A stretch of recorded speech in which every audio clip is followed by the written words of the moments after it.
And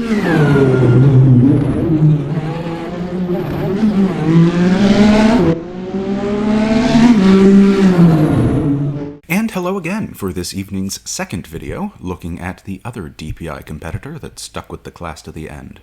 Although it was a year late to the party, so balance?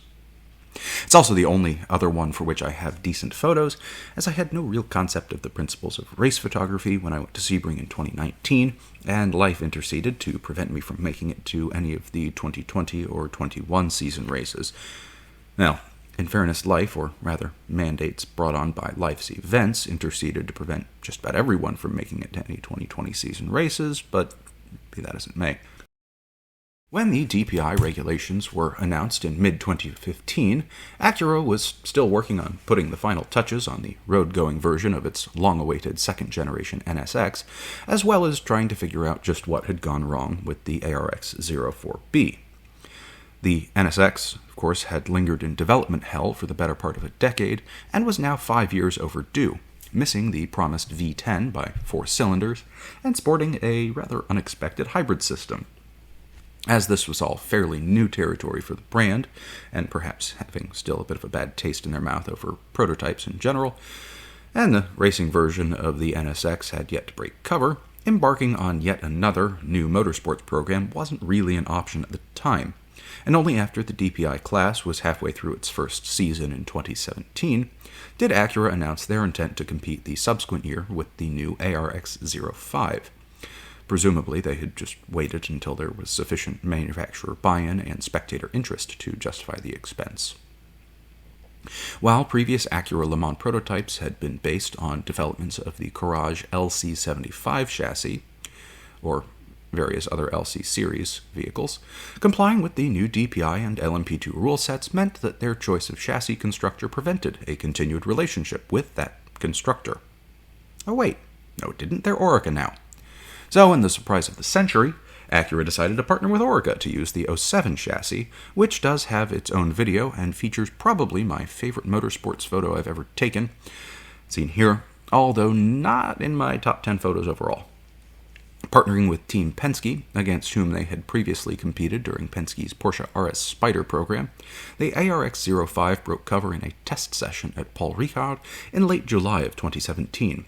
Followed by a number of subsequent tests at tracks across the U.S. Unfortunately, these new partnerships brought an end to the relationship between Acura and Worth, who had consulted on their chassis redevelopment of Courage bases since the ARX-01. Alas, the vagaries of competition. The ARX-05 utilized the base Orica chassis, but contrary to the Cadillac, the Gibson 4.2-liter V8 that powered all LMP2 cars, and continues to do so to this day, was replaced with a smaller 3.5-liter dual-overhead camshaft twin-turbo V6, engine designation HR35TT, presumably TT standing for twin-turbo, putting out the series-specified 600 horsepower, later reduced to the series-respecified 580. At its core, this is the same V6 that provides motive power for most of the Acura lineup, as well as a large number of Honda's vehicles, but the majority of those don't output well north of 500 horsepower, even when you ask nicely. Contrary to the Mazda and Cadillac prototypes on the grid, and largely dissimilar to the Nissans, the Acura featured a rather nifty front, well, I've always called it a mustache, but perhaps more appropriately it's referred to as a floating nose, that was either carried over to the modern, for 2023, Acura 06. I think stash sounds better, but yeah, anyway. As far as manufacturer-specific bodywork, well, Acura has been, and continues to be, on an aggressive body styling kick for quite a while, and carried that over to the ARX-05.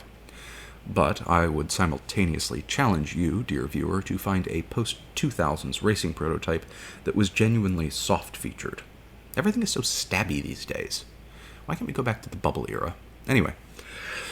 Apart from that, again, it comes down to badging and headlamps. Acura, apparently quite proud of what they call their jewel eye headlamps, made sure to highlight them in publicity photos as well as press releases.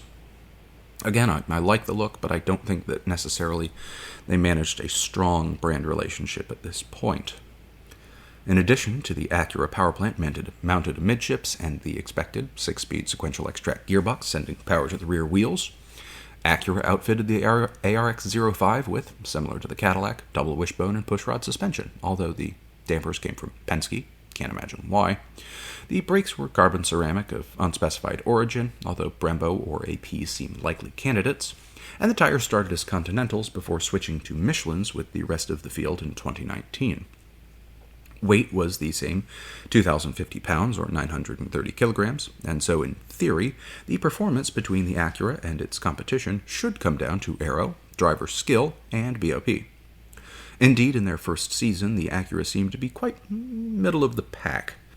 The debut race at Daytona resulted in a 9th and 10th place finish, but still a finish first time out at a 24-hour race is no small feat. Sebring was even more punishing, but round 4 at Mid-Ohio brought a 1-2 finish for Penske, and between the two cars they brought home 4 more podiums that season. The Cadillacs remained dominant that year, but the next season saw Penske cars take home 12 podium finishes or victories across 20 entries, so 2 cars for 10 races.